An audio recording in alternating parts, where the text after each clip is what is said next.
Activation code required. Access granted. Warning. Evacuation sequence activated.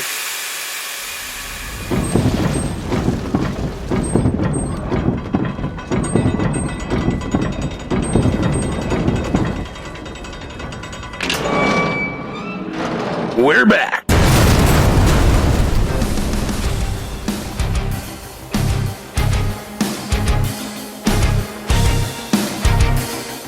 Welcome to the bunker.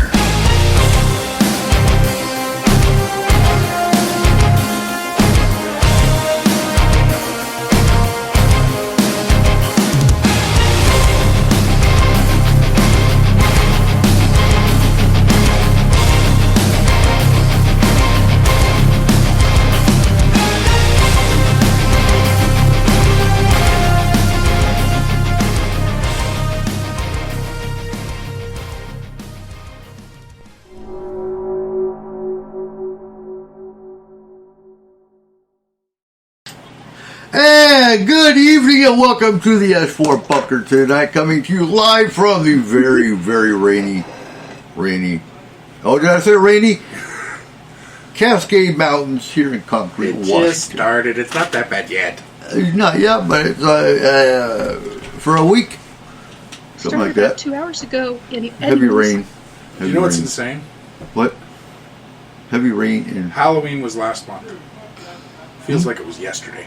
It does. It's so fucking weird. We got Thanksgiving coming up. What a coincidence. Time flies when you're on a sugar rush. Right? What happened to that full-size candy bar anyway? Yeah. So, tonight, we are talking, what's the Day of the Dead? What's the difference between All Hallows Eve, the Day of the Dead, and All Saints Day? And we have our resident Catholic here to explain all that. Whoa, not all. Brian, first of all, I know nothing about Day of the Dead other than what I learned in Coco. Okay. No, All Saints Day. Which is a very good movie. Coco? I will say that, yeah. Okay. Friend, if you get a chance, watch it. It's one of Pixar's greatest. But, as for All Hallows Eve and All Saints Day, All Saints Day is a tradition that goes back to the time of Judaism, to the time of the Old Testament. Whereas All Saints or All Hallows Eve, or All Souls Day, was started with Christianity. It is a holiday that was honestly meant to coincide with Samhain, in order to convert. All Saints Day, to me, I've never met a Catholic that actually celebrates. Oh, well, you have. I am. And I've got a friend who does. Okay, but what do they Very do? much so. What do you do, Meg? I always go to church on that day, do a mass. I went to actually a special, we have a relic shrine, actually, in Maria Stein, Ohio. And I went there this year, but I usually go to my church. But it's very interesting. I think that my church kind of did a better rendition of it, where they actually bring the saints in and some stories of the saints as martyrs and why they are martyrs. Cool. It's very interesting. Cool. Today was run by a different person, but it was really interesting, and they actually introduced 7 new relics of saints into their relic museum, in which they have over, I think, 1,400 or 1,800, because it changes, and they do have a whole body of a saint. Very interesting place. A lot of great energy. They have a beautiful chapel in the woods that I've posted about a few times on Facebook. It's really a beautiful place, and it was a convent for many years. So, pretty neat. But yeah, so I'm really into Saints Day. Actually, my children have experienced a lot of intervention from saints and myself, and they've seen saints in our house, and actually my husband's house where his parents are. I want to back up for a second because so I was asked and I couldn't really explain because I don't know enough about the saints come from Catholicism, correct? Yes. Yes. So what yes. is a saint? A saint is what we consider a martyr, which is somebody who has laid down their life in some way and like lived their life in the walking of basically the same walking the steps as Jesus kind of would, doing what Jesus God wants, and like praying every single day. No, that's what it is on paper. God. Right. Kind of, so In real life, would some consider Jesus a saint instead of the Son of God? no, Jesus is God. No, Jesus is Jesus. God. He's part of the Trinity. Okay. However, okay. I do not believe Father, that Son, he- the Holy Spirit. I'm one of those 1980 babies. I believe in what they originally preached for how many hundreds of years is that God sent his son, and that was Jesus. So I do not believe that Jesus is God. It gets me really ticked, actually. But, Well, but yeah. okay, but when he sent him, yes, he was his son. mm-hmm. It wasn't until he ascended that he became God. But it's I like think that God would is be the- God. See, Nikki just made a face. Friend, I'm agreeing with you, dear. And that's the difference I'm in between full Methodists and agreement. Pentecostals Yeah. and Lutherans and I mean you got a whole umbrella of Christianity. Of all these different ones that some believe in the Holy Spirit, some don't. Thank you. Some believe in snakes and being bit by a snake and God's going to heal you. Well, and just like- some don't. when it comes to All Saints Day, Multiple personality disorder, who the hell knows? Do you guys Yes, agree? I'm still sick. I'm still having problems with my throat, so I apologize. I don't have my full voice back. But everything she's talking about, you go and talk to him. He is the Son. He is not God himself. Right. He makes it crystal clear. Yes, and I will say that I Yeah. have seen him too in person. I've seen Jesus and God because basically I've been lectured about what I'm not doing. So exactly what Nikki's kind of talking about. And it's a very different feeling when God enters a room. It is very separate. Oh my gosh! Yes! And God has no sex. There's no gender. It's mind-bending. Utterly It is. mind-bending when he comes in. So Oh he's my word. transgender. You're in trouble. I feel like I was drugged into the principal's office. It's awful. Yes! Eh, Exactly what it feels like. Anyway, you guys agree with Joan of Arc being a Only saint? other person I've ever heard to describe that way. Oh, yes, I have many stories, especially when my daughter is Same. bad. I turn around and God's right there, hands on the hips, and I'm like, oh, what'd she do? What the hell did she do now? So I know it's always her. No one else. But yeah, I mean, I've had different experiences. I will say when I was 6 years old in the Catholic Church, sitting in the pew, I knew there was something bigger than this. I just knew that half of the stuff wasn't true. And we've talked about that before, about the Bible, and who wrote it and all that. But I do believe in All Saints Day because of my experiences, and I do value their stories and the persecution that they went through for believing in Jesus, in God, and what Jesus went through in that persecution and living their life in that way. I believe that they should be honored. That's what I. So, do Christians have saints? No, only catechism. It's only Catholic. Hmm. So, again, what's your thoughts on Joan of Arc being made a saint? I think that she should have been, rightly. That's what I have to say. Okay. She does, yeah. She does say basically too, I've read many books about Joan of Arc and her words, and she does specifically say that if one time she tried to escape, and if she knew basically what she was going to die, that she would not have done and carried out God's wishes because she had fear. So that's why God did not talk to her to tell her that she was going to die and warn her, because she wouldn't have fulfilled her prophecy. I think that's interesting. That's what was written in a few books that I've read. Cole, your thoughts? we're in. Mine? or someone else's? Not Cole. Oh, okay. He's got a whole different perception to it. Not a whole different perception.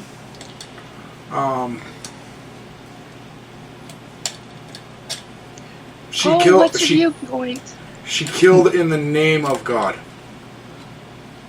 and like a lot. Do that. So, Friend, She killed evil. her evil. Yeah. Evil But and her evil is perception. subjective. War is war is war. Yeah. Friend. Yeah. So that's the thing. Like, name one of the friggin' apostles that killed in the name of Jesus Christ. Maybe we just don't know. Well, but that's just an excuse for her. Like it Jesus is like one of his main things was treat others as you want to be treated. Friend, she was fighting people against persecution, but if you're fighting against persecution in a way of war, aren't you just doing the same thing? Like you're just creating more persecution. Friend, Yeah, one could say, yeah. Jesus taught us to love thy neighbor, love everyone. I wish I lived that way.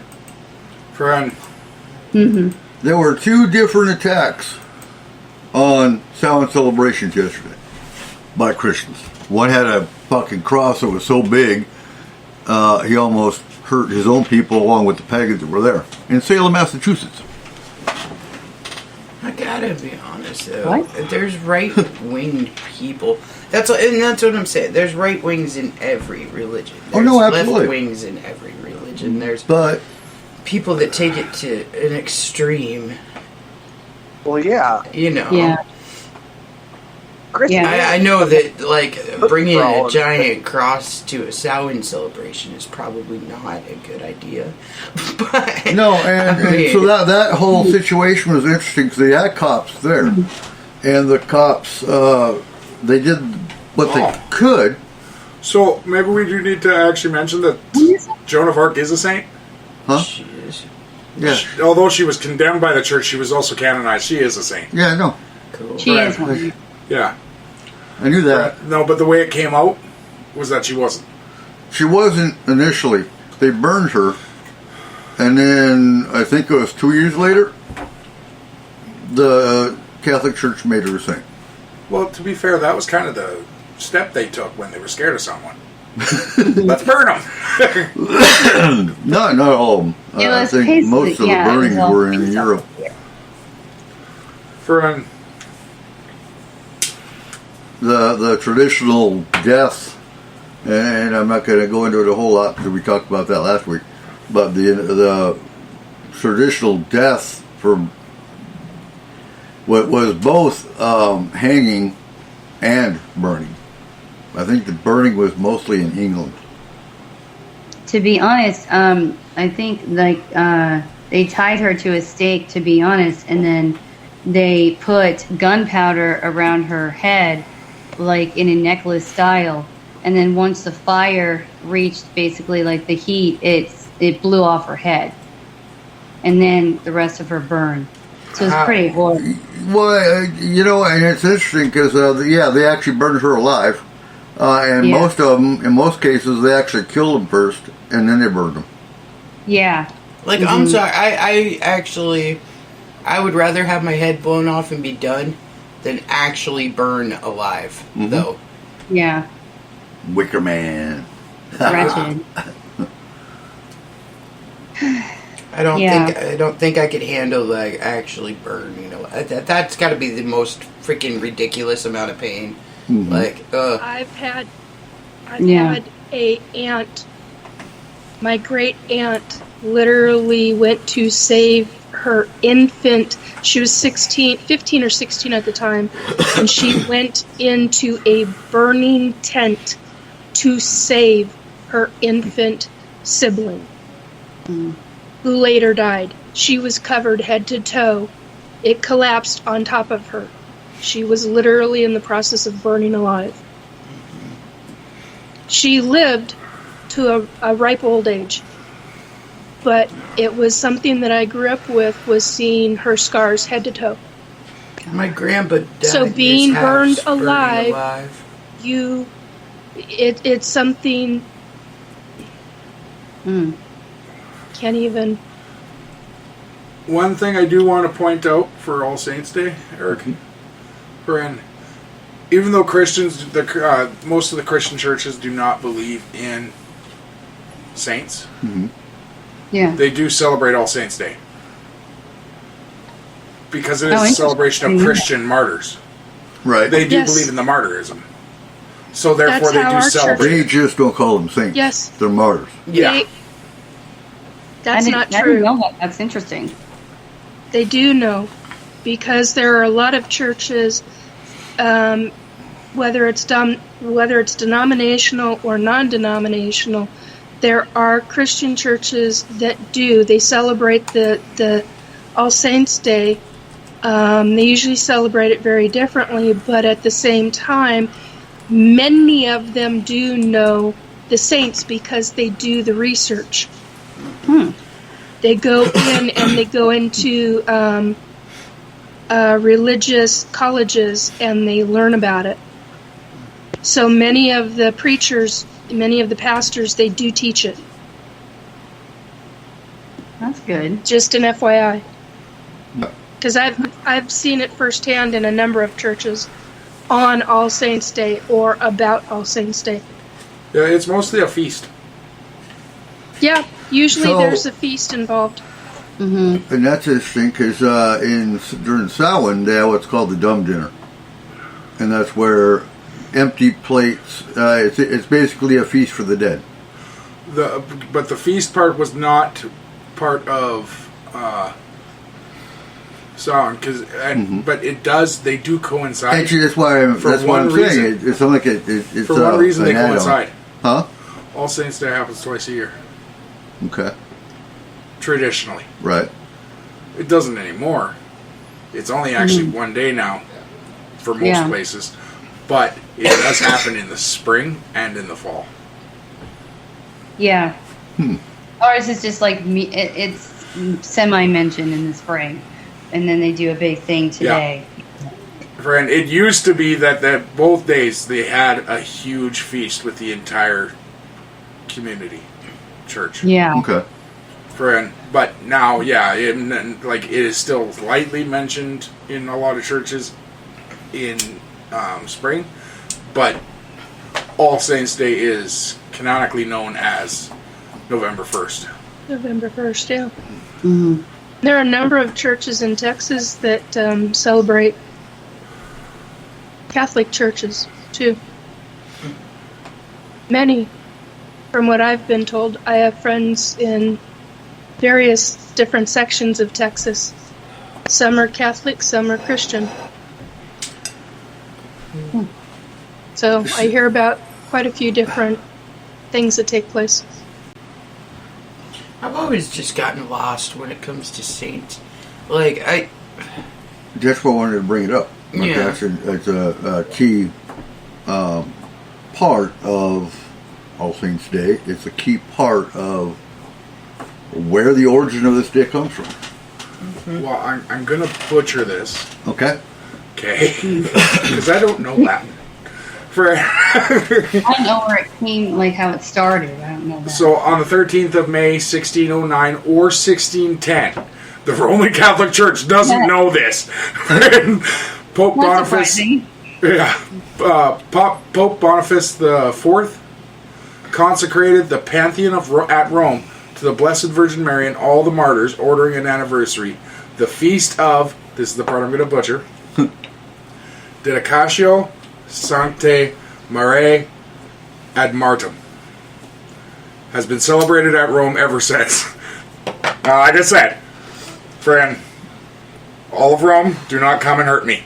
It is not my fault. You're gonna have the papal bodyguards outside the door here in a minute. Hey, here comes one now. Yeah. I And think it's important, though, to recognize All Saints Day and the saints because of what they did do. I mean, just because Joan of Arc might be a controversy, there's a ton of saints that I know about that in certain instances where Mary even appeared, like, with Fatima, and then the Lord's very awesome experiences and a lot of persecution that they went through for what they saw and what they were told to do by Mother Mary. So it's very interesting, I think, to learn from these people's experiences. well, and then Rosella, this is actually the part of your church that you were talking about. In 1731, Pope Gregory III dedicated an oratory in Old St. Peter's Basilica to the relics of the holy apostles and all the saints, martyrs, and confessors of all the just made perfect who are at rest throughout the world. So that's where the relics come from. Okay. They interesting. were enacted about 100 years after the original All Saints Day. Was the celebration of their relics. Okay, I'm gonna ask you, but this is gonna sound really stupid, because I'm married to a Catholic, and my father's side of my family Have I was met him? like super Catholic, but I don't know jack about Catholicism, like, at all. I don't believe there is a Saint Jack, but So what's Jack, with the like saint pendants and stuff? Is that part of that? that would be or is considered that- a Is that a personal relic? relic. okay, that's like a relic. You to are your wearing own their person. symbol. Well, no, Yeah. you're wearing their symbol. Okay. So Because when like they so talk like- about like the patron saint of travels or something. Right. Like people will That'd be the same wear a thing as- pendant when they go on. Saint Christopher. Yeah. So is That's that not a just relic. to like protect you from? Like So to make you relics are safe? pieces of the saint. They're literally dead body parts. Well, no, tissue. but so the pendant would be a symbol of his.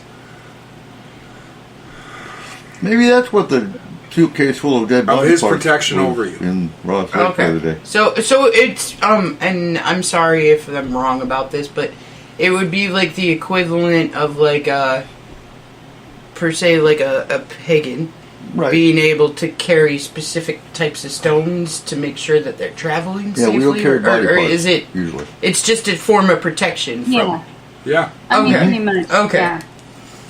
I think Okay. you're talking about Raphael or Christopher, Saint Christopher, and Raphael Valentine's. is also the pretty much the archangel, the saint also of travel. So you say a prayer to him before you travel. Also, Saint Christopher, people put that on their visors and stuff. Okay, so Or it's Saint- just basically to just help you on your way. It's like another form Yeah. of religious watch over you. protection. Okay. Right. They're Okay. watching over you to ensure you get there safe.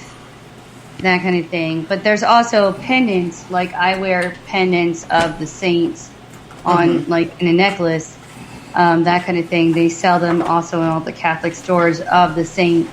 And there's like also like a prayer card, like or a prayer on the back of the pendant sometimes. And it's supposed to just kind of like you wear it for their blessing, their protection, so they watch over you. A Okay. relic is of that dead saint. So it's a body part, a tissue, that kind of thing. Okay, HR. It's also like if you have, they'll like take a piece of cloth. A big thing in the Catholic Church is to take a piece of cloth and touch it to the relic, and then it's called a third class relic. So there's actually different classes of relics, first through third. And that's what I meant when I said it is a relic in the way that it is a personal relic, because it is to represent that saint himself and what he means to you. Yeah, You mean so when you okay, touch that's like your personalized. So When you use it, you are using it as your own personal relic to remind you of what he is protecting you from. Okay. All right. Right. I get super confused with. But okay, so Is so confusing, then yeah. like the shrine, the Shrine? Shroud of Turin? Shroud of Turin. yeah, the one that like wrapped up Jesus. No. Yeah, it's the Shroud Yeah. of Turin. So, Oh yeah. would that be like a second class relic then because it touched the body? No, that actually touched Jesus. That's a fucking first class relic. Oh, First class, yeah. okay, because it has the blood of Christ on it. Above first class, but yeah. Okay. Yeah, that's okay. the first class. Okay. The Kind Spear of of like alien Destiny. encounters. The Spear of Destiny. The Veil. Okay, fun. The Shroud. Friend. So then, like, if you ever actually found, like, that horn, the Jacob horn or Yes. whatever, then that would be like a first class. Yeah. Okay. I would assume the Ark of the Covenant would be as well, right?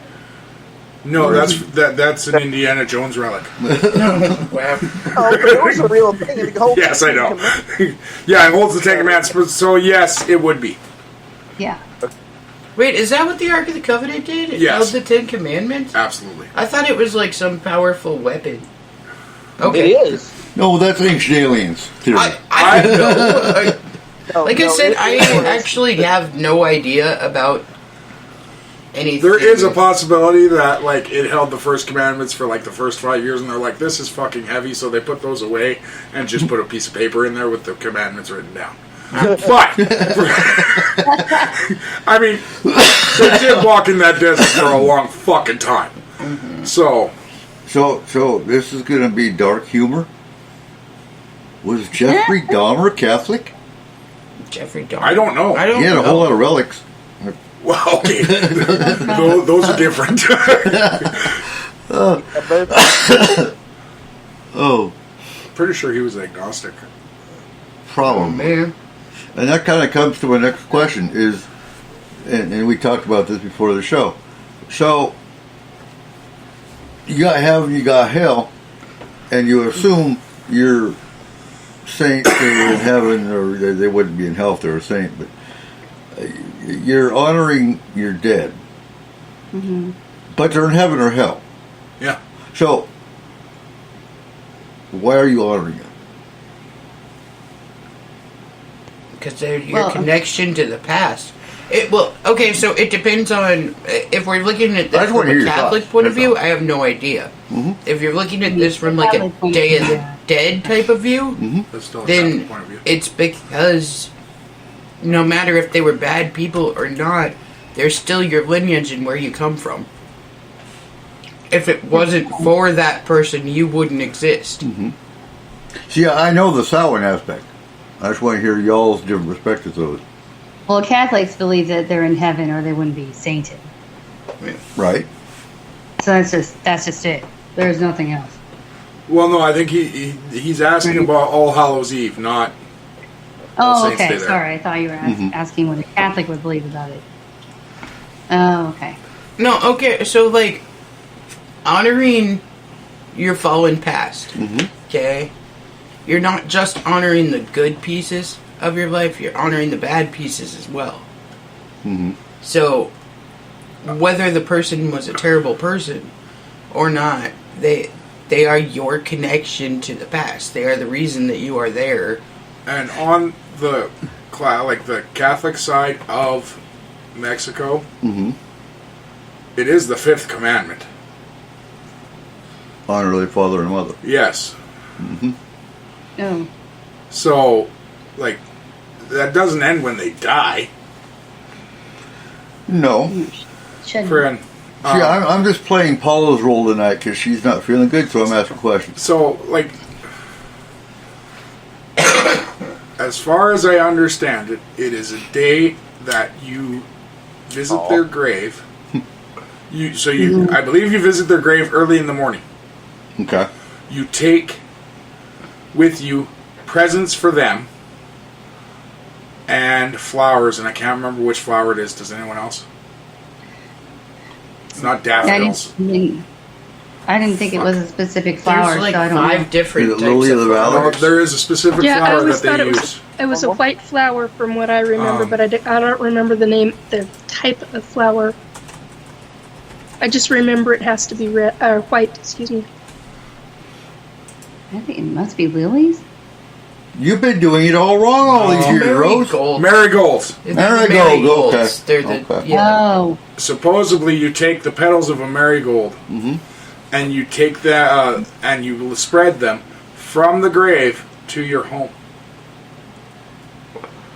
I didn't know And it that. helps them find their way back. Oh, good God, that's 30 fucking Yeah. miles. Right? Yeah, it's a lot of. Yeah, like for some of them, it's probably a long way. Uh-huh.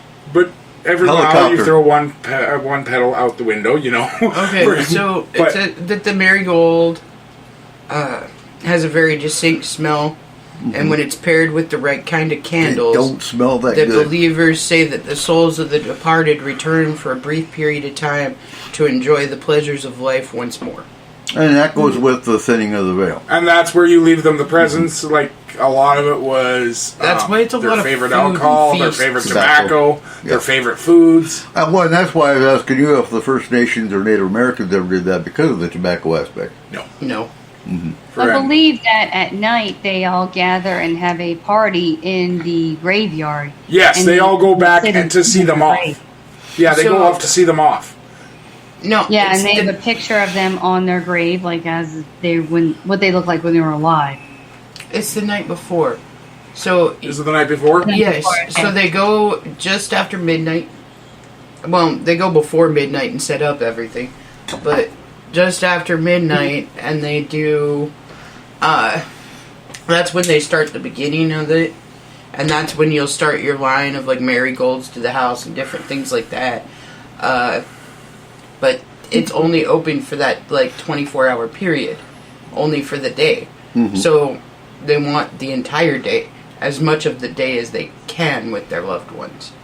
So for the most part, people don't really sleep on that day. They go out like I said, 11:30 midnight, set up all of their altering and different things like that, and then it goes through the entire day until So- midnight the next. Mexico has the Day of the Dead, and we were talking about this before the show too with the Aztecs, the Month of the Dead. Yeah. So does the Mexican? They have the whole parade, Yes. the whole Day of the Dead parade. Does that Some kind of of fit them. in with the overall picture that we're talking about? Do they go to the cemetery and? Yeah, the Day of the Dead parade is just okay. So, if you've ever watched one or seen one, okay, they wear different costuming and stuff Right. so that they can be part of that world and our world type They thing. wear skulls. Yes, Sugar skulls. And if you watch, they release flower petals as they go. It's lighting the bring- way. Right. So that's why they hold the specific different types of candles and release the petals as they're going in the parade. So that you are bringing anybody who doesn't have family and was forgotten back to the world of the living as well. Right. So I know Mexico, the Aztecs, the European countries. Do we know if there's any relative Day of the Dead for the Middle East or the Asian countries? So China, far, Japan. Well, Japan has their own ancestry. Australia, Fiji, and Traditions. Indonesia. Okay. I don't know. The Philippines, the Czech Republic. The other ones are related festivals, but they're not the same. Okay. Italy is a big one. Yeah, November because 2nd, they're we very celebrate insistent. All Souls Day. Friend. So And also they do a lot of the same shit. Like but they put a candle out on the windowsill at sunset, and lay a table of food out for the deceased relatives who will come visit, Yep. and then they go to bed. So that's very similar to our pagan Samhain, which is what we call the mum supper. And while you're eating, you actually have plates out for your ancestors that have died in the year. It's not necessarily for everyone that's died, but only in that year cycle. Okay, so in Japan, they celebrate Obon. Full one. And it's a 3-day celebration. It's in August. Did you butcher that? Like, is the kid from The Grudge gonna come get you? Oh my gosh. So it's kind of like the westernized All Souls Day. Except it's a 3-day celebration, and it's marked by a whole bunch of different religious and festival activities.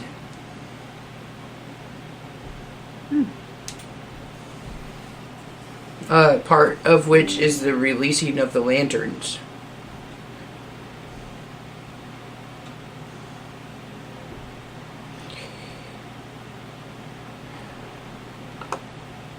Okay, so the Czech Republic does do it, Mm-hmm.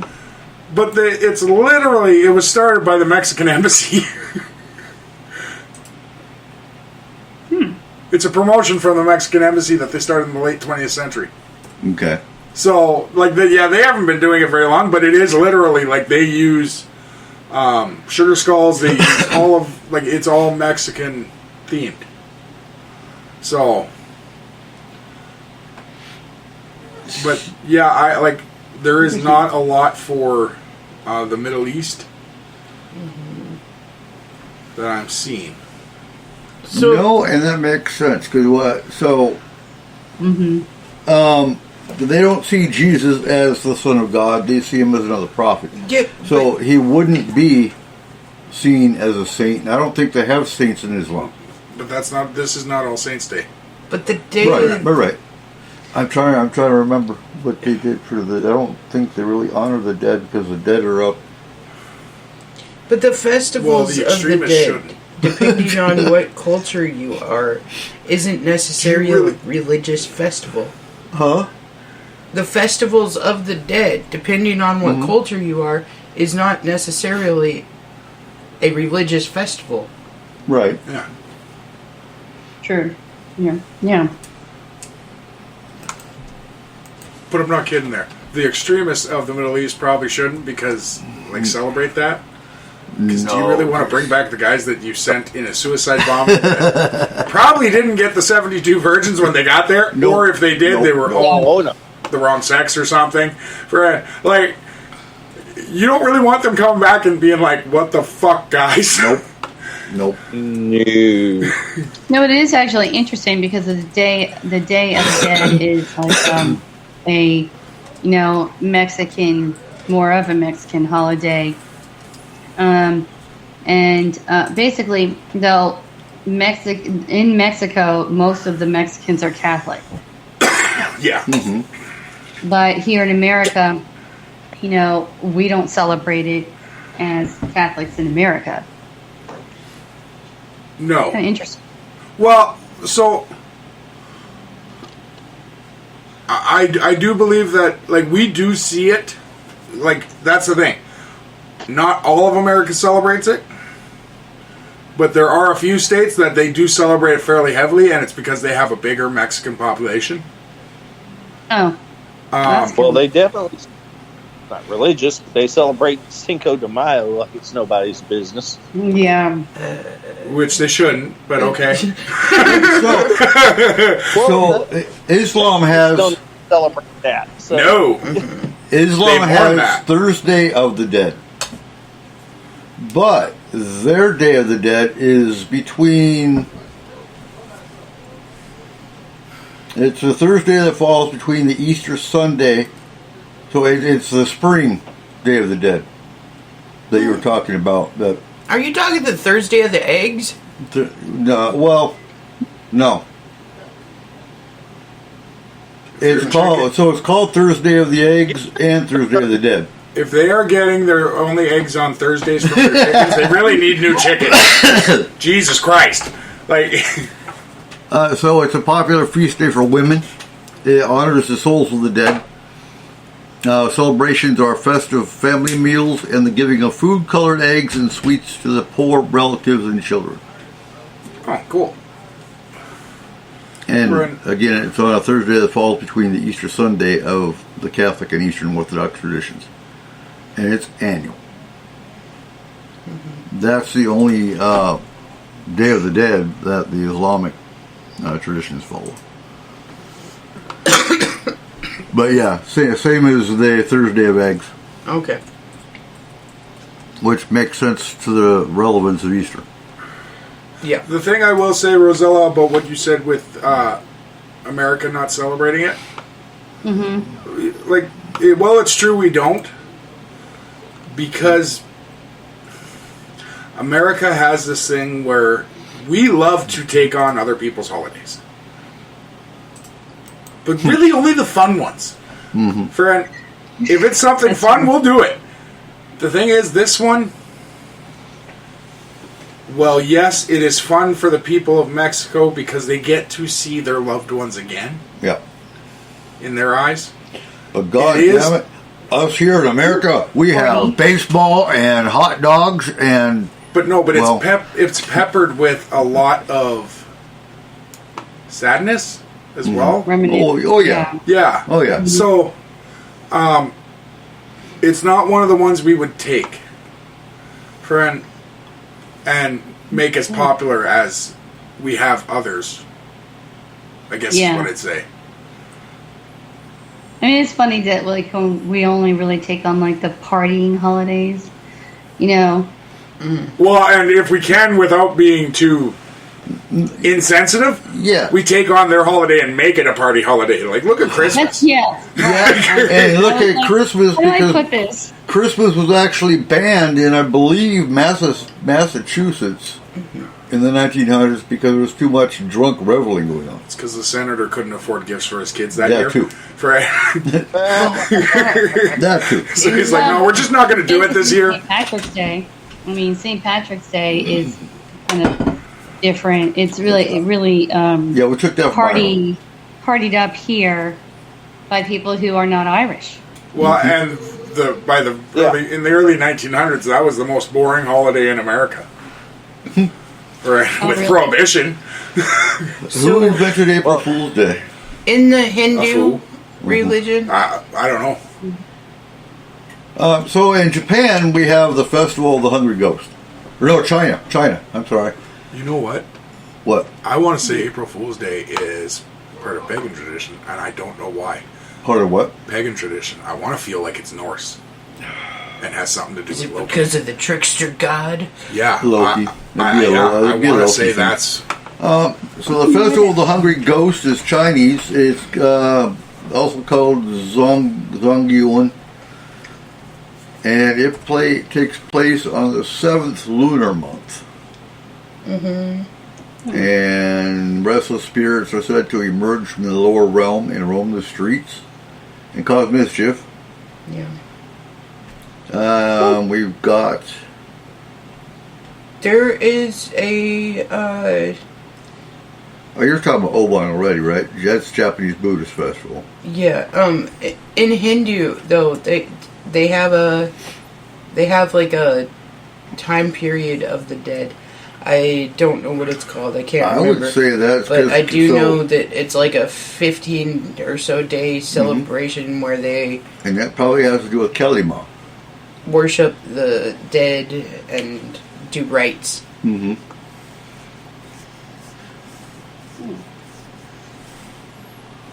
And in North and South Korea, you've got Chuseok, which is the 14th day of the 8th lunar month, which would be August 14th. It's a multi-faith festival with a strong tradition of honoring ancestors.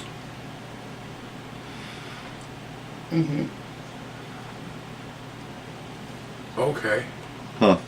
So April Fool's Day, no one actually knows. Seriously? You know what? If it was celebrating Loki, it'd make sense. There are two main ones that they believe, and it has nothing to do with Loki.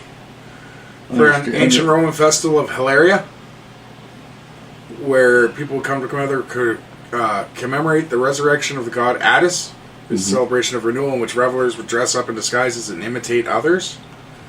And then other historians believe April Fool's Day had its origins in the 16th century when France switched from the Julian calendar to the Gregorian calendar. The Julian calendar began in March with the spring equinox and was celebrated until April 1st. By switching to the Gregorian calendar, the new year would now begin on January 1st. Some pranks including having a paper fish placed on a person's backs as they were called Did it say kick me? Poisson de... No, it said, Like what? it said Poisson de Avril, or de Avril, which is April fish. Which is a really bad joke to me, but whatever. For like, yeah. In 1561, an early clear-cut reference to April Fool's Day appears in a Flemish poem written by Edward de Deen. In the poem, a nobleman sends his servant out on a series of wild errands. The servant eventually realizes that these are fool's errands because the date is April 1st. So that's the first written word we have on the actual idea of April 1st being April Fool's Day. Weird. Ow. Like, but literally, there is no actual beginning date. Huh. We just kind of threw it together and said, "Oh, hi, April Fools! It's gonna snow!" Oh, wait, fuck, it is. Oh, yeah. Well, it depends on where you are, though. If you're in, like, Nunavut.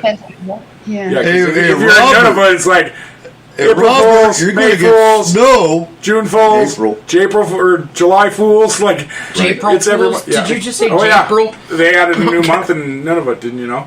Oh, okay. Friend. So, Your Hindu day is Pitru Paksha. okay. That's just your day. Yep. There's also the Festival of the Cows. Oh, you would look up the cows, wouldn't you? No. In Nepal, they do a Festival of the Cows, and it is only in remembrance to anybody who died in the last, like, calendar year. Okay. So it's for it's like a big celebration and feast for everybody that died the year before. Mhm. Yeah. The Day of the Happy Cow, that's in December, I think. Only celebrated in California. No. Fred. The happy cow? Yeah. It's in December. Did you not know that all Californian cows are really happy? They smoke weed there, that's why. Yeah, they got into the pot. Well, they don't smoke it, they eat it. It's mixed in the grass. Oh my gosh. Okay. I had to tell you guys. We were driving by a field of cows. Uh-huh. And Hello to Drew. Kimberly, my daughter, was very, very little. And Cole said something about happy cows. And Kimberly freaked out and she goes, What? When did we get to California? It was great. And then last night, so Kayla got one of those onesies, and it's a cow costume. So she wore that last night for Halloween. And by the time we were done walking, she was pretty sore, and she said, "I am not a happy cow." I wouldn't be. Oh, so Drew, we don't use the Spreaker chat room. We actually use the chat room in I'll throw it in my can. Discord. I can do In it. Discord. Give me 1 second. He's over in the Spreaker Yeah, chat. I will send you a message, Drew, or I will put a message in the chat there for you to switch over. I don't even check that chat room. I just saw what Nikki had said. Nah, well, that's because he asked me what I was doing, and I said, I'm on S-4 Bunker. And he goes, I want to listen. So I sent him the link. Gotcha. I didn't know if I had option for being able to get into the other one for him. Yeah. So Yeah, it's right there on the Let's do it. Spreaker chat, Drew, for you. Okay. Friend, just click that link, and you will. Well, you'll probably have to copy and paste it from Spreaker, but. And seriously, anybody, all of our listeners out there, please feel free to jump into the Discord, ask questions, definitely. comment. Yeah. You know, we're all looking at it, so you will be notified. I like Yes, how you Rick will. cut out there. It sounded like "amen" instead of comment. Oh shit! That's right. Comment. Yeah. Rick, testify, Rick. Yes. Oh my gosh. Yes, please. I Wow. can be a Southern preacher really quick, so. So, I'm just playing the question here again. You were going to say So devil's why? advocate, weren't you? Huh? You were going to say devil's advocate, weren't you? No. Can I ask just a What? general question? If you guys Of course. don't want to answer, that's fine. I just get very confused sometimes.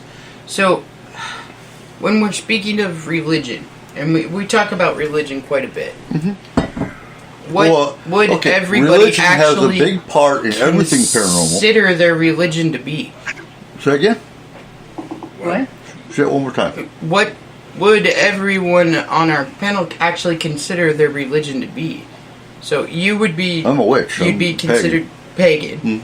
And I know you're Catholic. No, I'm a bad Catholic. Bad Catholic. Right. Because I just get confused because sometimes we'll be talking and somebody will be like, oh, well, I was... And I'm like, oh, wait, I thought you were... Like, it just confuses me. Because religion's always confused me. What are you, Rick? I am Protestant. I am a Methodist. Okay. Which means I sort of half Catholic, half Baptist. Yeah, we farm our preachers out all the time, and so yeah. So Okay, so Methodist, do you believe in the Trinity? Like the Father, Son, and Holy Spirit? yes, we do. What's the difference between you and, say, an evangelical or a Lutheran? Do you know? Well, now depending. I'm just curious. The evangelicals are out on their own little ship of crazy sometimes. Agreed. Depending on which branch of the evangelicals you want to talk about. They're evangelical Baptists, they're evangelical Methodists, they're evangelical, or as I know, there could be evangelical everything. Assembly of God seems to have quite a few of those. They tend to be the ones that you see in the news a lot. The Methodists, they're pretty much a quiet sort of. They do a lot of Catholicism. We do. Okay, do Methodists? The big difference between a lot of them is: do Methodists believe in speaking in tongues? No. There you go. That's a big difference. Well, your branch of them, though. No, I don't think most. I don't think Methodists do. I think that only might be catechism. No, speaking in tongues is evangelical. Oh, okay. I don't know. Yeah. That's form of evangelical. That's where I get confused because there's so many, I guess, different forms of every religion that I just, when I'm asking somebody about something, they'll tell me what their beliefs are, their personal beliefs are. Yeah, you've got. But then I'll be like, Catholic, oh, so do you do this? And they're like, what? Hell no. You know, and I'm like, oh, okay. I'm so confused. I do have two uncles, my mom's brothers. Both are what would be deemed evangelical, and they've both been priests or preachers or whatever Pastors, and they've done. I've been to one of the assemblies, and they've done speaking in tongues and falling down in the aisles and passing out. That's a different version. Yeah, and it was. I just looked at it and went, nope, not for me. Did my little Methodism, and I'm just going to go that route. So, did the Methodists start in the same way as the Lutherans? You know what? I can't honestly answer that. I wish I was a better historian when it comes to all that. Honestly, I got out of the whole church, that part of it, when I was like 13 and found football. So, yeah. And my mom's real God of the about ball. that. Yeah, so, but yeah, they pretty much, they tend to run more Catholic in my experience than they do Baptist. They're discount Catholic is what they are. They do a lot of the same practices. What's the communion? We do communion. And yeah, they adhere to a lot of Catholic tradition. Like Oh, sit but up, stand they're up. fairly sit up. new, eh? You know, like Yeah. Lutheran and Methodist are pretty close. So, if Well- I remember right, Lutheran falls under the teachings of Martin Luther. Yes, because he had issues with the actual Catholic Church, and he attempted to reform the Roman Catholic Church in the early 16th century. Right. Okay. Yep. And so they Picked up broke big off. letter right on their front door. So, but Yeah, I remember that. Not the literally. United but- Methodist Church didn't break off until the 18th century. They're a little bit later. So see, And I wasn't guess- Yeah. Martin Luther a former Protestant in the Yes, 16th they century? had both of those churches were based off Protestant denominations. Right. See, I guess, well, for me, like, I grew up really weird, I guess, because I know a lot of my family, like, a lot more than most people do, right? Like, we do, like, annual family reunions and different things like that, where, like, hundreds of us will get together. And my family is every religion that you can possibly think of in, like, one group of people. Like, we have Jehovah's Witnesses, Seventh-day Advents, we have Mormons, we have my Arlene and them are Plains people. Every like, Western religion. Every Western religion, there we go, that you can possibly think of is just I don't like think we have a Buddhist in the family. sprinkled everywhere throughout my family. And like I even like one sector of my family, like I said, are Plains people. So they it's kind of like Amish, but Okay. a little bit different because they have modern technology. It's just everything is the base version of everything, and they can only use what they need for like Work. Right. Okay? But they wear they don't wear pants. They only wear dresses. The No, women. the guys wear pants. Yeah. And they don't Christ, cut no. their hair, and they don't cut their hair, and they wear it in a bun on top of their head, and like so. I've grown up in this like smorgasbord of every possible Western religion that you can think of, and none of them have ever really been super pushy, actually, about what they are or what they believe in or anything. We just kind of get together and hang out as family. So it always strikes me really weird when, like, this group of people is mad at this group of people because this group of people doesn't believe what this group of... And I'm like, oh, well, that's like... why religion strikes That's like all wars. 15 of my relatives versus like 5 of them versus like... And I'm like, that we just don't see it that way. It's not like a That's a representation. good thing. Israel-Palestine's more of a real estate fight. Pretty much. Yeah, like I'm not really going to call that a religious war anymore. They just want the fucking house. Yeah. That's a divorce. That's a gang war. Turf war. Between gangs. I wouldn't really call them Well- gangs either. No? I'm a Christian, Okay. and I'm evangelical Christian, which is funny. At least that's where I was based out of. Okay. I have been repeatedly shunned because I do not practice the way everybody else does. I do not believe the way everybody else does. I never really have. Mm-hmm. And I never really believed in certain aspects of it because I do not believe in pushing my religion or my belief onto somebody else. That causes issues. That caused issues for where I stood. So I watched and I observed. I have been a Sunday school teacher and a facilitator and all sorts of things in the church. that's cool. I got out of the church in the late 1990s, early 2000s. due to a divide, and then went to a United Methodist church. And religion, for the most part, I'm going to make a generalization. Based on what I have experienced and the churches I have been in the grand scheme of things, everybody believes there is between Catholics and Christians alike, whether you're Protestant, Lutheran, Methodist, all of everybody believes there is a God.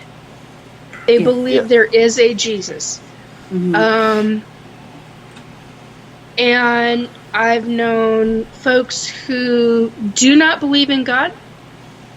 I've come across folks literally from Hinduism to Jewish to I got brain farts going on because there's so many different religions popping into my back recesses of my head. But the point is that, one, to me, we're all human beings. Two, we all believe in love and typically kindness and some form of respect. Whether we choose to act on things, that's a different, I mean, everybody... Free will. Well, yeah, it is free will. And here's the thing, and everybody has the right to believe what they choose to do in whatever religion they choose to believe and follow. And as somebody coming from where I've come from, I've gotten nailed hard freaking core. I have been classified as everything under the freaking sun. So, that said, personally, I don't care what you believe. As long as you're believing in something and you choosing, because it is a choice, to believe what it is you're believing, and trying to do whatever kind of good works, whether that is helping other people community-wise or individual or whatever that you choose to do, you're helping in some way another person or group of people, and you're trying to put out positivity and good. I mean, granted, there's a lot of crap in the world. Everybody knows that. But I'm not going to sit and preach, oh my God, I'm this, and this, and this, and this is how, I don't believe in putting, that's my own personal stuff. And I sure as heck haven't appreciated being called everything under the sun, including a heretic and a liar and all this other shit, simply for my own belief systems. And I think to do that to somebody else is just balls out crazy on my own opinion. However, I am going to make a comment because the speaking of tongues, I have a really freaking hard time with that one. That is, I know I'm backpedaling on my own words, but I have a really hard time with that one. And I'm like, but they're choosing to do this. I get that. Right. But I have also heard psychics, mediums, light workers, energy workers, whatever you want to call yourself. I've heard folks talk light languages and ET languages. And sometimes I wonder if some of those speaking in tongues is coming from some of that. That would make sense in some... Now, I've never personally heard speaking in tongues where they are actually... Because I recognize light languages, and I recognize light languages, hierarchy languages, angel languages, and many different ET languages. Although I can't speak any of it, I do recognize it, and I don't always recognize what they're saying. She's an evangelical. So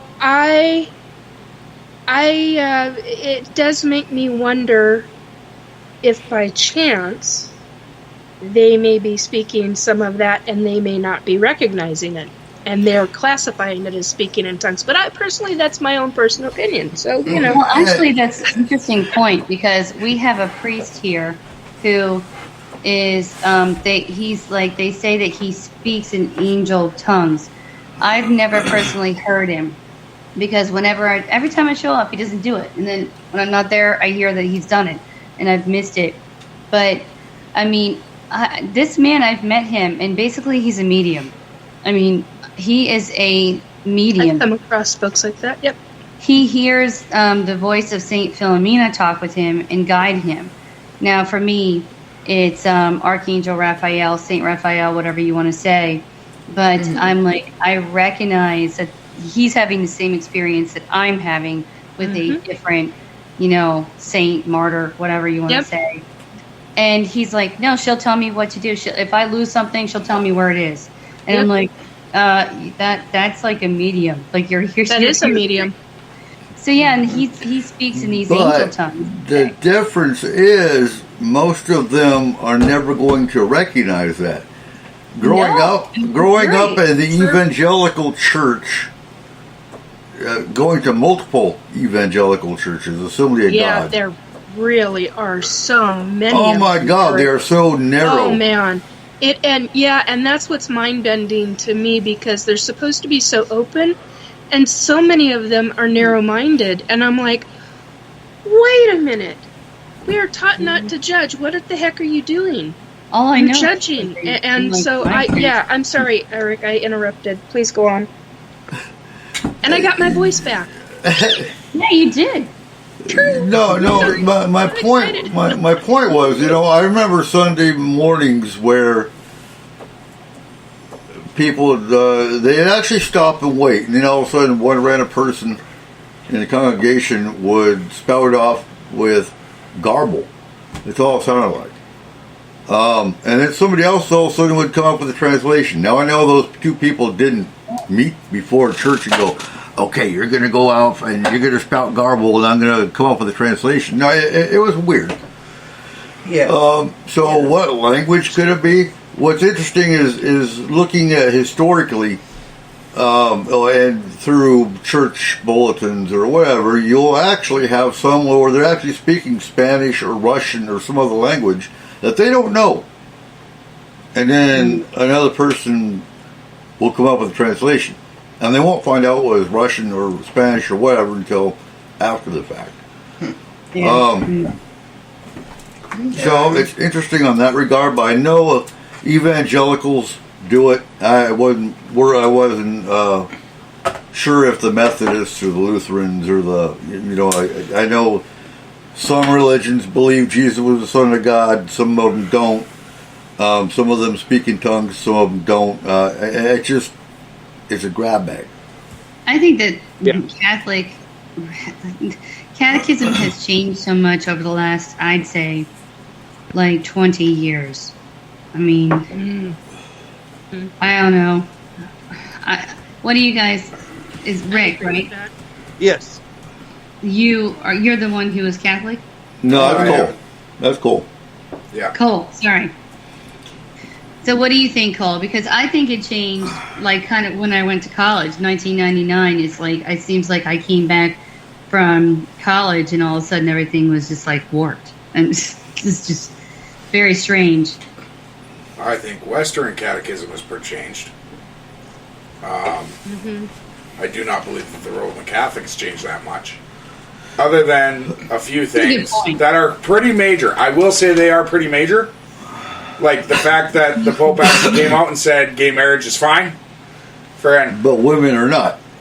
Well, okay. Women clergy. But again, not. That's not necessarily true.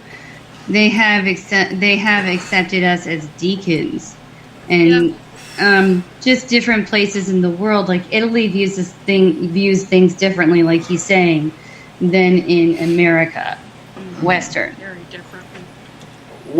But that's the thing. we can say all we want that we are the same as them. In no way are we. Right?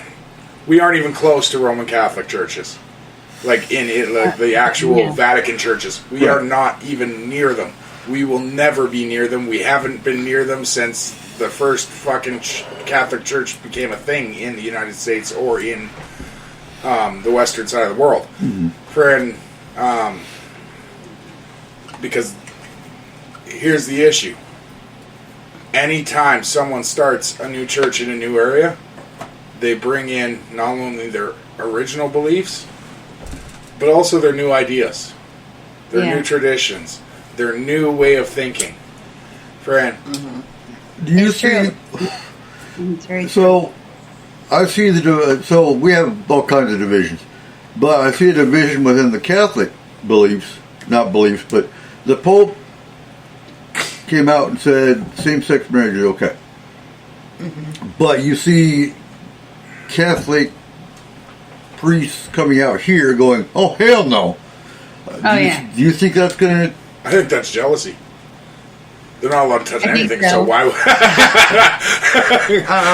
But do you think that's going to cause a divide within the Catholic Church?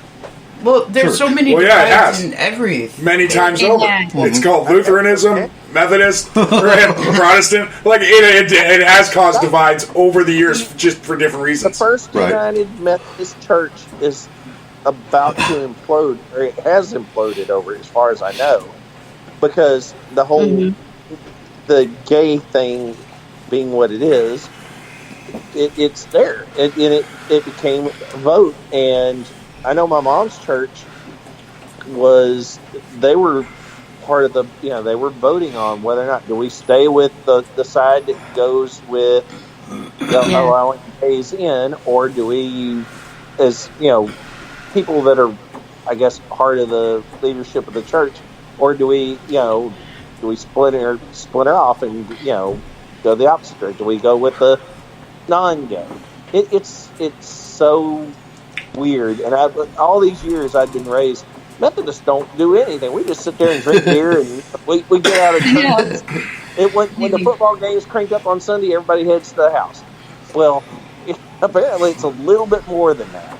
So, and this is the main reason why I believe I am what I would call a bad Catholic. When I say that, it's not a joke. I am a bad Catholic. Because when I walk into that church, my beliefs are my own, and honestly, fuck everyone else's. I really don't care what the person beside me believes. Their beliefs are their own. I don't care. It's not going to affect me. No, because that's the thing. Yeah. What you believe is between you and your God. Yeah. Not anyone else in the damn church. Right. Or not even not even the preacher. Well, my daughter always yells at me and she or says, whatever. "Mom, why didn't you say what you think, or why didn't you?" In her words, she's 13. Correct them. There's no point fighting with these people. You're never going to win. No. So, just like Cole said, just your beliefs are your own, and it doesn't matter. I listen to other people when it's bestowed upon me, and I'm sure you know what that means. They tell you when you don't want to. I mean, people will follow me to my car telling me how to vote because we're Catholic, and it's like, no.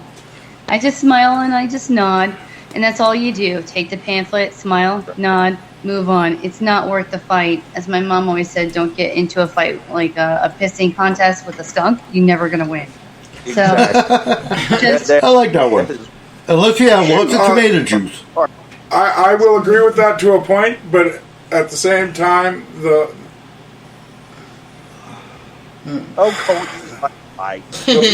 polite farm boy in me takes over every once in a while and kind of throws my belief system. That's the polite Canadian. Well, no, he blows the fucking whole belief system out the goddamn window. A week ago, a week and a half ago, I walked into a Walmart, and a guy asked me to sign his petition. Oh, was it the True Alpha guy? Huh? The True Alpha guy? Oh, I don't know what the fuck that is. Second Amendment? What? No. This had nothing to do with guns for once. Oh, okay. This was about giving parents the right until a kid's 18 to decide whether they can be transgender. Oh. This is what we're deciding on in Ohio right now. Okay. And, friend, I crumpled up every paper he had on the table and fucking tossed it. Yeah. Friend. Nice. There you go. And I asked him directly, are you a parent? And he said, no. He has no say. Friend. Oh, God. Because, okay, here's the thing. The guy was 23 or like 24, right around there. Like he had just gotten out of fucking college, maybe. Friend. And when it comes to that kind of stuff, Yeah. then I actually am the joke version of the bad Catholic. Because all the commandments go out the fucking door. I don't care. Okay. And I will fight for my beliefs on that. And my belief is on that, like on stuff like that, everyone has a right to their own belief. Mm-hmm. And I don't... Yeah. Yes. Well, I don't think that any church should tell us politically how to vote. Pisses me off really badly. Which my church is trying to shove it down our throat right now about abortion, and I'm just like, don't talk to me about it, like, because you're a church, so don't tell me how to vote, because my vote is my vote, and you're not going to tell me what to do with my freedom. Free will. And that comes with separation of church and state, which is not in the Constitution. It's simply a letter written by Jefferson.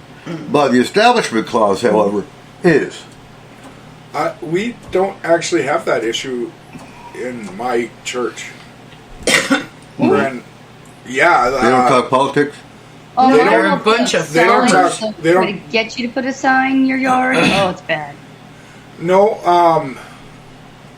You're in Ohio, the right? biggest friggin' problem we have at our church, honestly, is you will get the little old women saying, if you don't give us money, you're going to hell. And it's just because they like generations in it. Just kind of sit there and listen and go, and then get up and leave and go back to the farm. And go have a beer. That's just... You know, that's the way she says it now, but she had so many complaints the first time we left. I did have a lot of complaints the first time we left because it was a whole new freaking world to me, and She has never exercised that hard. I haven't. There were so many. Okay, seriously, it was like going to a Pilates class because it was stand up, sit down, turn to the side, shake this guy's hand, and I'm like, what is going on? So like every 3 seconds, I was like standing up, sitting down, kneeling, and I'm like, what? Okay, and then trying to listen to like everybody, and somebody would say something, and like the entire congregation would be like, say something back. And I'm like, hey, where do you figure out what these words are? I know. Again, very much Methodist, but sit up, stand down, throw things out in the crowd, say amen. Okay, well, there's all these little things you do. Yeah. And you know what we call that as witches? Ritual. That's what it is. Yeah. It is a ritual, right? And honestly, it's one of my favorites. I will say that. Like I said, I don't care what anyone else's beliefs are in the church, but when it comes to actually, like, going to a mass, I love how it's so uniform. I like that too. Yes. I think And I find comfort because I know what's coming next. And you know what we call prayer? A spell. Also, my favorite thing was when we went the first time with our kids when they were old enough to actually, like, read and form their own opinions, I guess I say. Was showing them the rite of exorcism in the Roman Catholic book. I love showing him that because, like, John's eyes just went wide. He's like, wait a minute. We can cast out demons? Oh. So, Funny. I guess... Go ahead. What? Go ahead, Kayla. I don't actually, I think, have a religion. You're religious. What in the hell? I've been to like 15 different types of churches. I learned things from different people about their beliefs, and I'm always interested in hearing like what a person's belief system and structure is, because it's something that does really interest me. I enjoy knowing what their opinions on this are and why this happens and everything else. I would, I guess, be classified under agnostic. You believe in a would higher assume. power, but you don't know what it is. I'm not really sure. So, but I enjoy people's religions. I enjoy learning about people's different rites of passage and different, like, and some of them are really, really awesome. And other ones I'm like, I do not understand why you would have to do that, but I'll kiss the statue's feet because that's what you do. Like, you know, stuff like that where I'm just like, I'm not really sure what that actually You are a does. hard one to classify, but Yeah. because you're not any one of them. Right. You are what I would consider a base Christian. You Okay, I can see that. You believe in the teachings of God. You believe in the teachings of Jesus Christ. That's I'd it. say he's right. Yeah, I would guess so, because I mean, like I've always been interested in, like, the Bible, and I've always been interested in, like, the religious aspect of life. Like, I actually... Not that interested in the Bible. You fall asleep to the goddamn Well, thing. That's not interesting. So I do. so basically, Kayla is a coupe with a 3-speed and no air conditioning. Yeah. Yeah, I guess. Because that's what I'm saying, is it, like, I believe in, like, a God or whatever, but I'm not really at the same point. I don't She's a know. Christian without the flavor.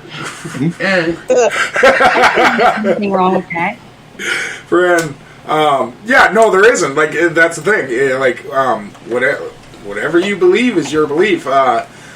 Now, I do know that me and Cole, when we first got together, and we talked about getting married and everything, that there was the option for me to take, like, some kind of Catholicism class thing Yes. in order for us to be married in a Catholic church. Yeah.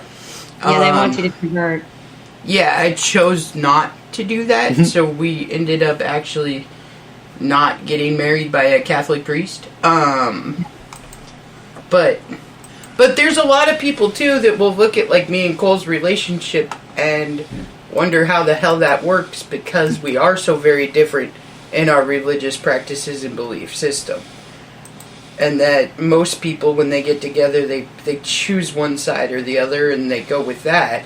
But that's the part of me that hates the church itself, because I get it. my dad, so my kids can't be baptized.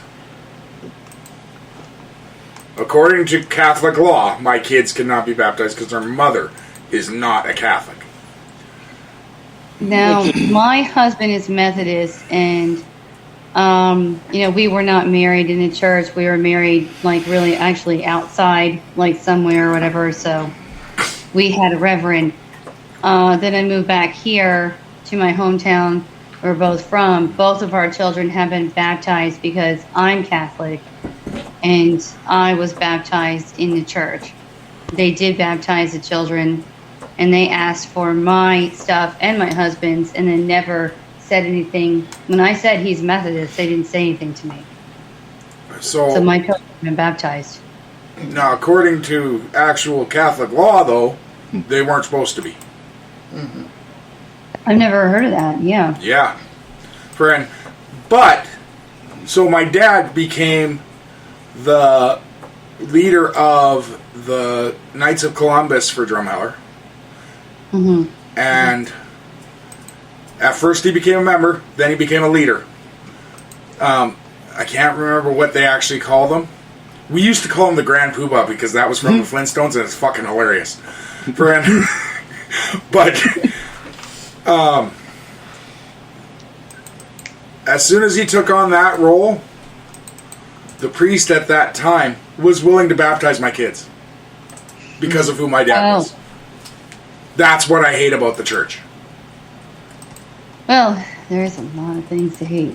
Yeah, I think that's interesting because you guys have this relationship, and it's kind of like my husband, because I have my Catholic stuff, but a lot of stuff I throw out. Like I say, like, take what you want, throw away the rest, and don't even think about it again, because it's like, crap. And my husband thinks the same thing about catechism, but he's Methodist. But he's not been a practicing Methodist since he was 16, and he's like in his 40s. But he has that kind of hate that you're talking about in a way, too. It's like the persecution, and especially here, very political, very Republican political here. So it just divides if you are not, if you have your own thought and you like to be independent. That's the thing. I don't know if that is like just an American thing, because I hear that here too in Washington State. I think it is American. But But that's the thing. I don't know a lot of other churches in Canada either. Well, like you were talking about the Pope. Like I don't know who mentioned that about the Pope saying that he accepts gays, but that does not happen here. They still persecute, right? Yeah, and they're all like farming families, and they just everything's political. Right. It's a major deal, no matter. I mean, I think they get a lot of money. You're the Pope. If you're going to stand down on one thing, stand down on the other. I think that they get a lot of money.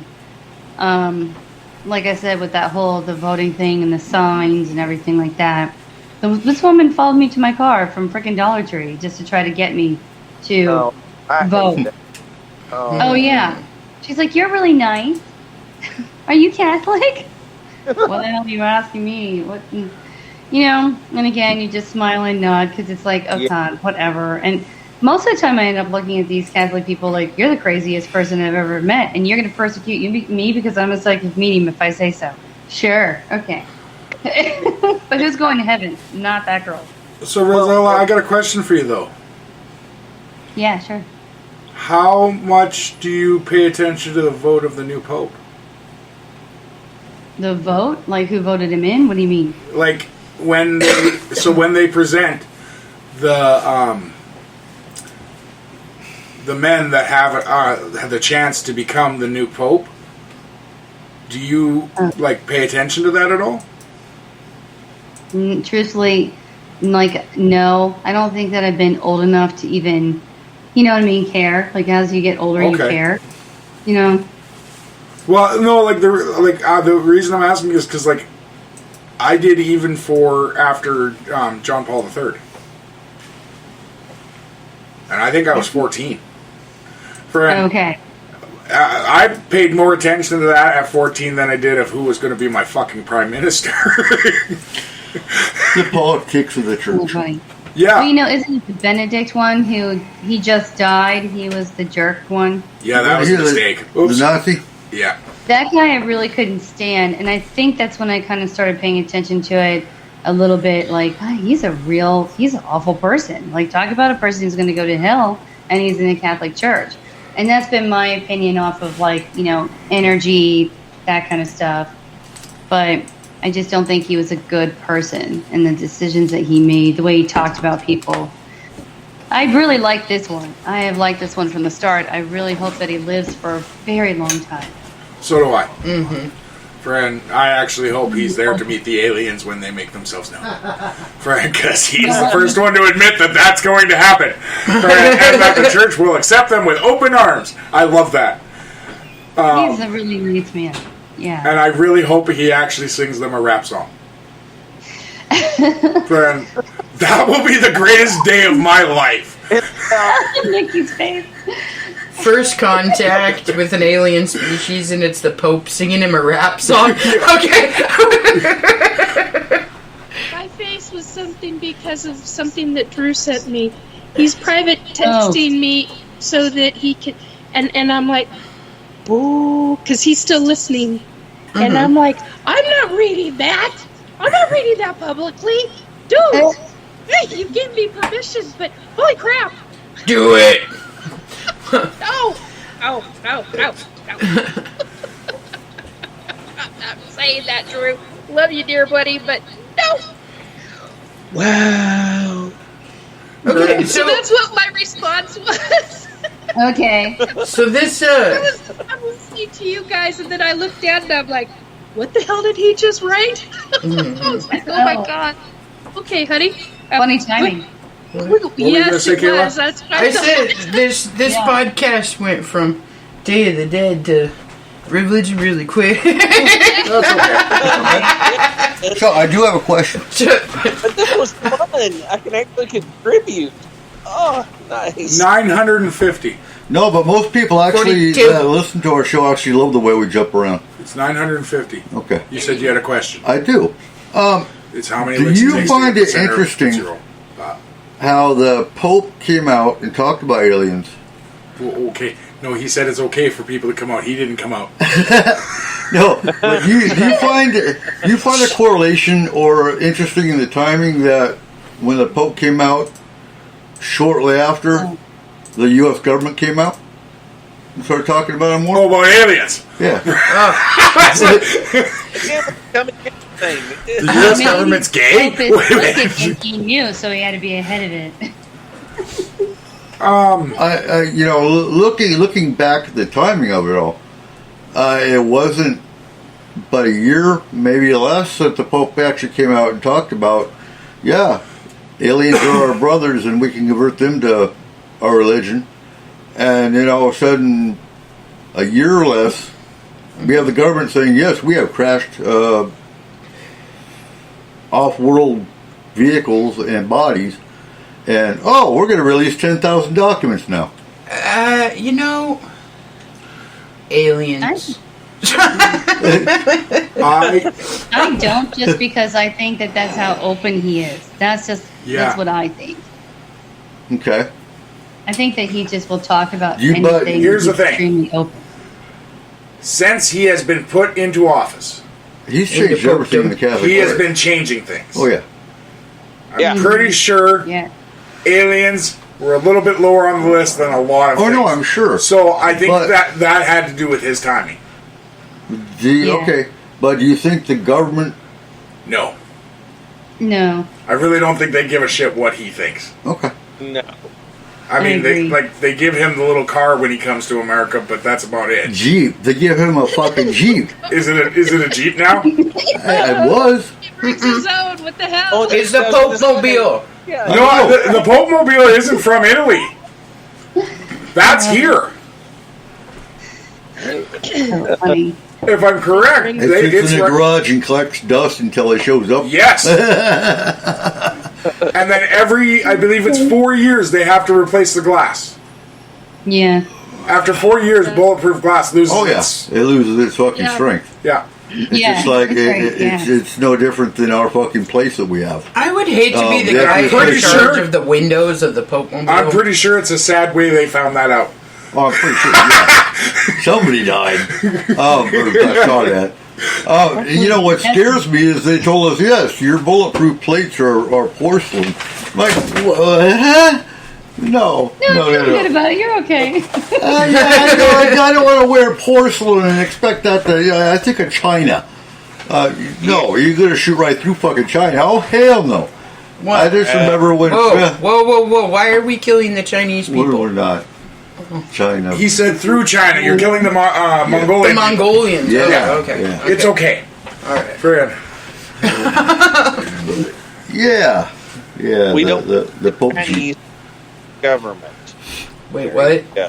What You about said we Chinese don't government? provoke the Chinese government? Yeah. No, we don't hate the Chinese. We hate the government. Because Government. Why do we hate the government? the government. That's okay. I don't like most global governments. So. No, neither do I. I do. I love the Federation. Friend. Is that what they're calling it in Canada these days? Oh my God, no. Well, Shatner is Canadian, so. Friend. When's Trudeau getting voted out? Is that next year? With my bloody fucking luck, never. Oh. That little shit will be in office forever. No, when's your Trudeau election? No.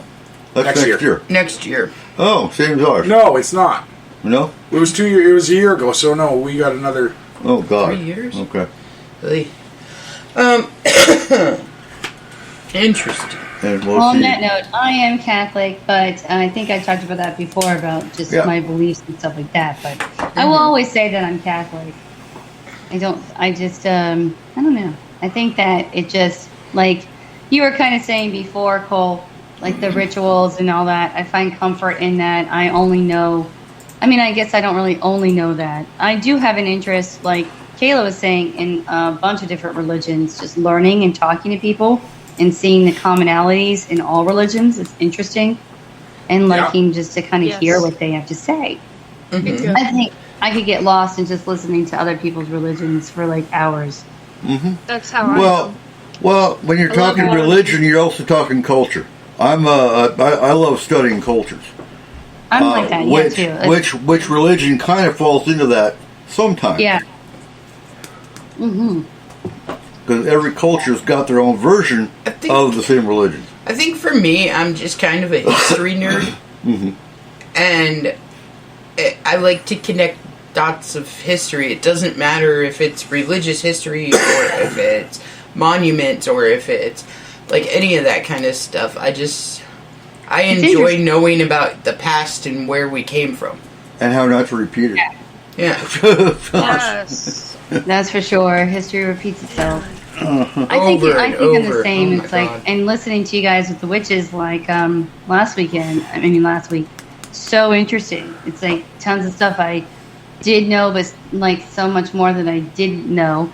And then Eric sending that stuff to me afterwards too was really kind of cool. Where he sent me more information about the history of witches and everything, because I'm writing a book with it. But it's really interesting to listen to all the different points of views too. The religion, the culture, and the history is all neat.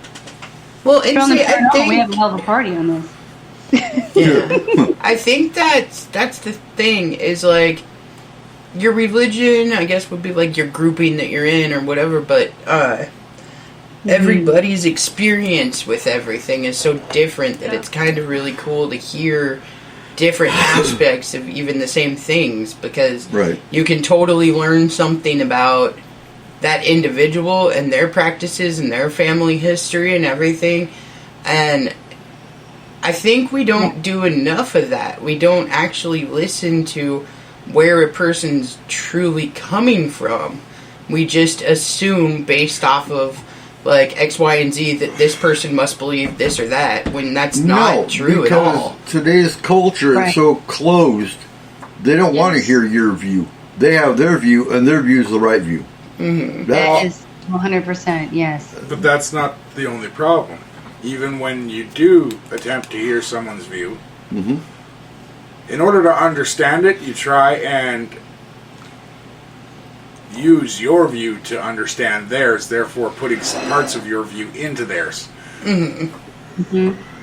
Friend, no one just listens to someone else's viewpoint and just says, okay, that's cool. Friend, that doesn't happen anymore. No, it used to. That's my point. But society's gone to... There's no way that people can do that anymore. It's not possible, it seems like. Right. You think that's just America, too? Or do you think that... Nope. No, absolutely not. I can honestly say I know enough people in enough different countries that's a global thing. Yep. It is, okay. Like, the only thing we can do is try and be better at it. Like, because I found myself doing it before, too, especially with cultures I know hardly anything about other than what I learned at school. When I was in my early 20s, I lived in Banff, Alberta, and there is a huge Japanese population. And talking to a few of the young Japanese people that were there on visas, I would find myself doing that. Where if they would explain something to me from their culture, in order to understand it, I would try and make a comparison, but that's not fair. There is no comparison. This is their culture, not anyone else's. It's not... I can't compare it to other ones. It's not fair.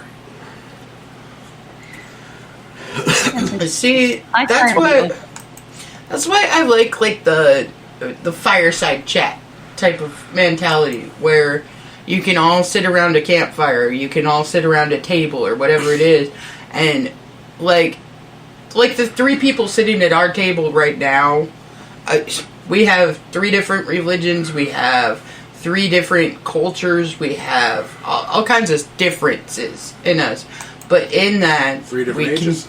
3 different ages. 3 different ages, yes.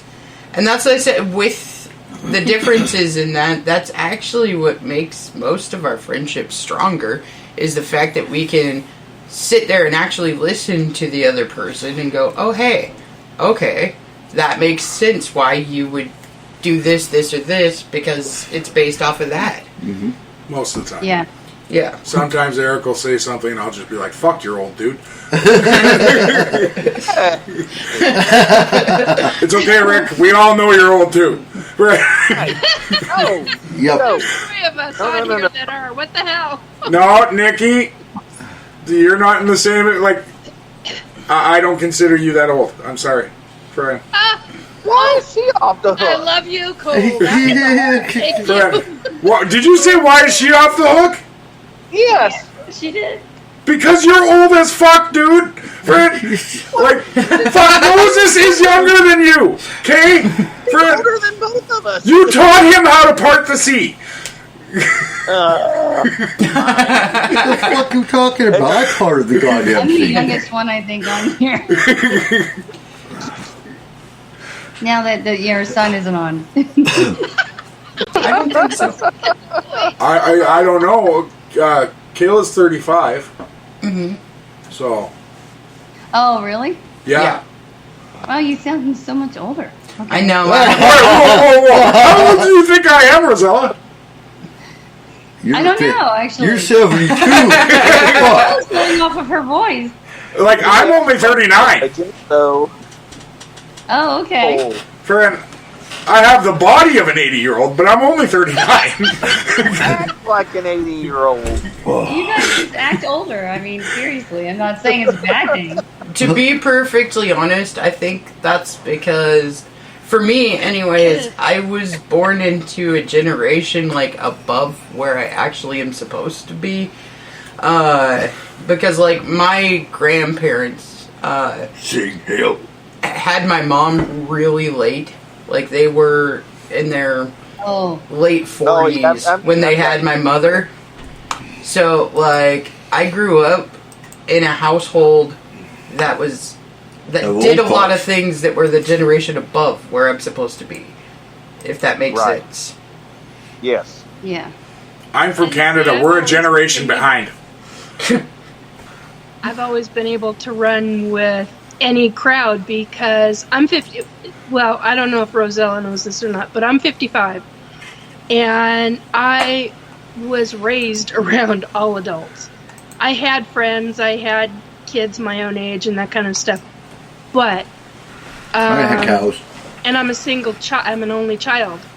So no siblings, but I can run with those that are in their 70s and 80s and be totally fine, and be in with the 20-year-olds and be totally fine, because there are so many levels that have accepted me. I mean, I get told that, oh, you're in your 30s, and I'm like, oh my God, thank you. You know, Nikki, oh my God, that's knowing what I know about your hobbies, especially the whips and stuff, okay, I'm just going to say it's pretty fucked up that you make the 70 and 80-year-olds around you run. Hey, walkers work. They have wheels now. Oh, that's funny. You know, I think I was born like, in the wrong generation, because most of my friends literally are like pretty much like 60s to 70s, a lot of them. And I'm like that old soul of Andy Griffith, like that. Yep. That's a generation I should have been born in. But Right. I think I did live, now that I'm older, which I'm only in my like early 40s. It's like, I think now I'm understanding that I'm living, I grew up in a really good position being in the 80s and 90s, because there wasn't very many bad things going on, and you missed the 70s. Music was good too. But being a kid in that isn't bad. I'm happy to say I'm Gen X. We're here to talk about generations. I am too. Yes. Yeah. The Gen X rock. That's right. Eric and I Rick. don't mind. Aaron and Rick are both from the time of the 10th. Like the 10th day. That's when they were born.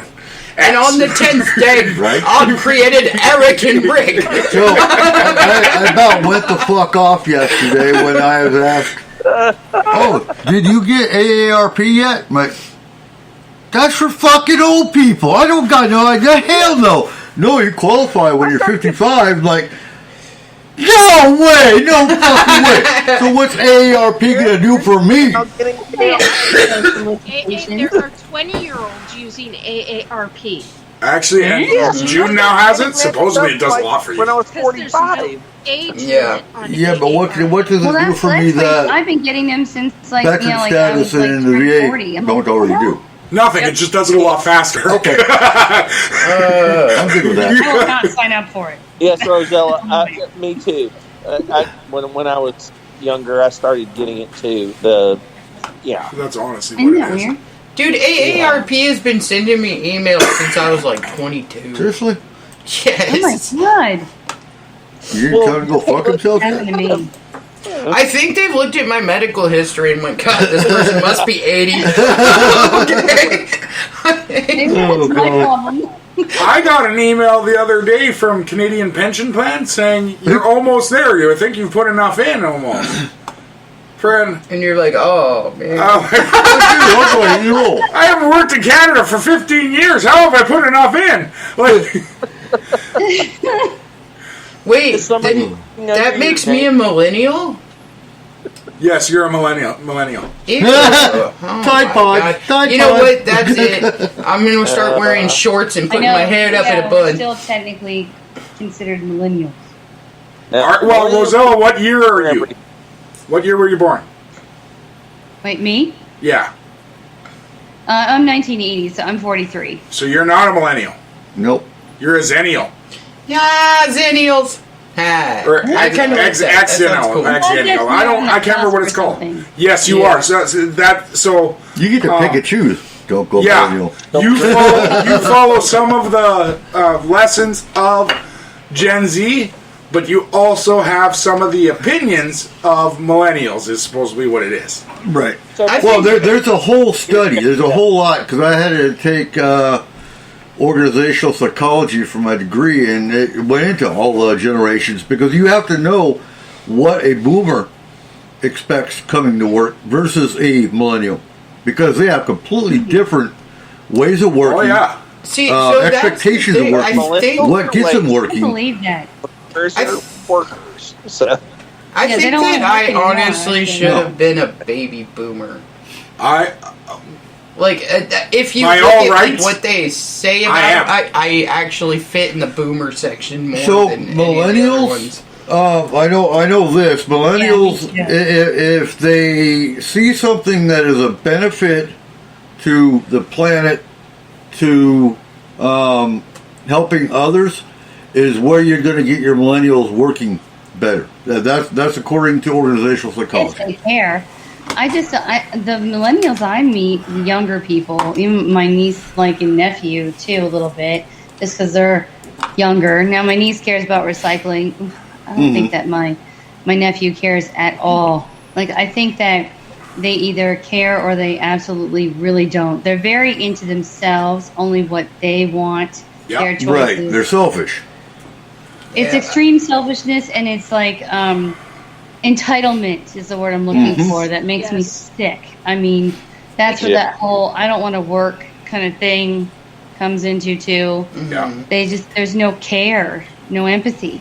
Well, They're I've got very a few selfish. folks on the East Coast who have in the last 2-3 years have really talked to me about that regarding getting people into work, and those that are older, they know it, but those that are younger, that are below a certain age, they're like, I don't want to work. I don't have to work. And I'm like, No, and that goes with that goes with volunteering too. Okay, You will not so- find anybody to volunteer for shit. Most of the time, Oh no way! most of the time when you get volunteers, so like with I'm with the Medical Reserve Corps. Most of our Medical Reserve Corps is my age and older. I believe. Yeah, because they see the value in it. They do, but they're too disabled to actually do a lot for a lot of them. Now, Which what sucks. I will say is, when I used to be the manager of the store, we'd get applicants all the time. I'd do all kinds of hiring, all kinds of that kind of stuff.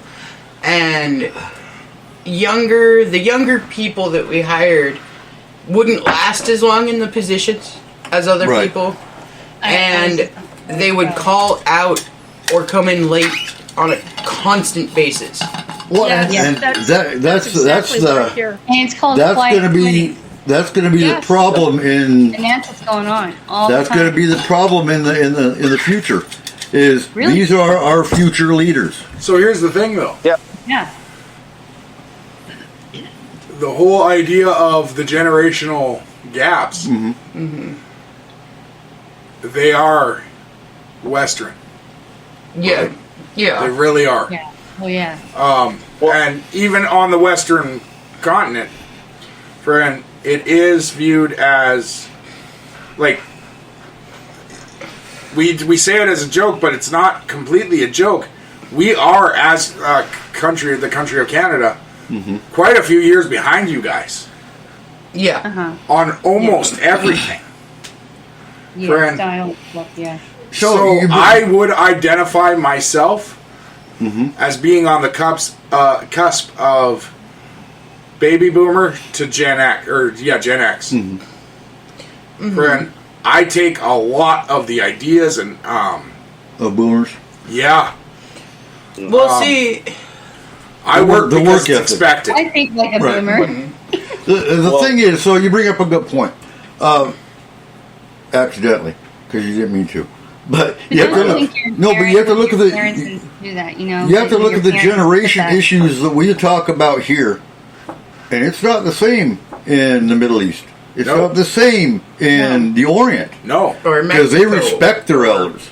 Yes. And Well, and even in Yeah. Europe and stuff, that's not Yes. happening. no, I still don't understand how actually, like, Asia does it. How the fuck No, do you you take a don't. nap halfway through I've the got day? friends in Right? Europe. I've got friends in England, and they very much the ones that are in their 30s.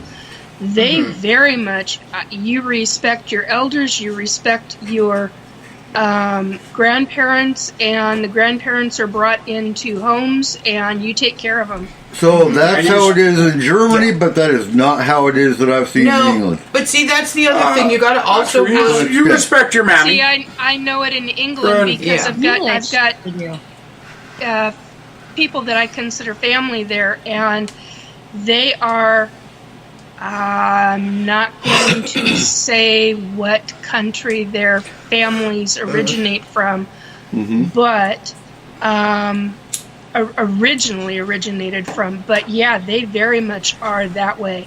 And a lot So of it's the, not it's for the culture. It Yeah. boils down to the Yeah. culture. But it's also geographical location. A Yeah. lot of them, like, we, in the 50s and 60s, we went into cookie cutter style homes. Friend, No, they never got that chance because there's not that much land in England. Friend, so multi-generational homes didn't leave. No, they stayed in their own. Yeah, they So- always stayed So in their getting to this all wrapped around. That's why you respect your elders, and on the Day of the Dead, Yeah, leave you them. you leave flowers so they can come back home. So, Flowers, whiskey, and tobacco. do that. Yep. but I mean, it's more about the dichotomy of the work. I mean, okay, how do I put that?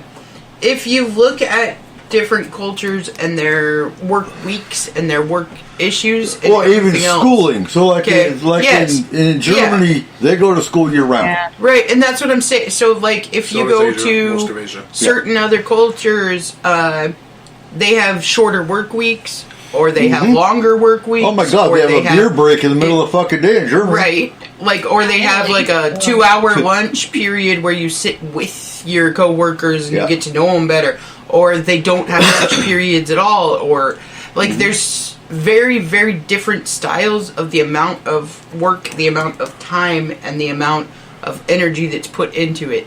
And Right. the work-life balance is Sure. very different Well, yeah, and depending on you- where you come from. So you look like at Japan, right? All of their companies, when they start their work day all together, they all exercise together. Walmart tried to start that here, and there was a fucking uprising. Oh, well, yeah, because Americans are lazy.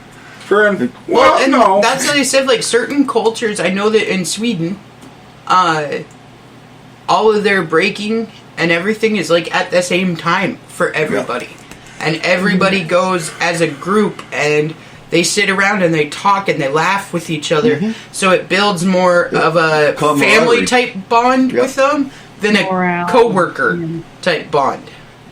I don't think we should say Americans are lazy. That's not fair. It's a cultural difference. Yeah. Friend. Oh, Americans are lazy. Not all of them. You got to think of how much America has actually done for the world in the last 200 years. They have done a lot. I think maybe too that America's getting lazy. 40. So. Huh? Subtract the last 40. But yeah. Well, I'm just saying, Rick, like, you don't even remember the last 40 years. In your old age, it's getting hard to remember what's going on. Yeah. Friend, I get it. Yeah, Rick the vampire. Been around for 1,000 years. Sorry. You can't be a vampire. Vampires don't age. I got up and exercised at 6:30 every morning for 19 and a half fucking years because I had to. Yeah. Do I do it now? Hell no. You didn't have to. You could have lived with the consequences. Oh, no, I didn't want to live with consequences. No, hell no. Anyway, we are down to 2 minutes. Next week for Veterans Day, we are talking paranormal in the military. Yeah. All right. Friend. And not just like our military, we're going to go all over the world. Friend. Ghost stories, cryptids, alien UFO sightings in the military. Yeah. Yeah. So, thank you for joining us. It's been a great night. This has been an awesome show. Friend, thank you, panel. You guys are wonderful. Friend. And we will see you all next week. Bye. Have a great week. And don't forget, do not forget, Saturday night is Daylight Savings Time. Yep. We get to fall back and rest for another hour while it hey, dark at 2 in the afternoon. Damn right. That's what it's all about. And it rains. All right. Good night, everybody. Good night. Good night. Good night. Data transfer complete. System malfunction. Please evacuate immediately. Program terminated.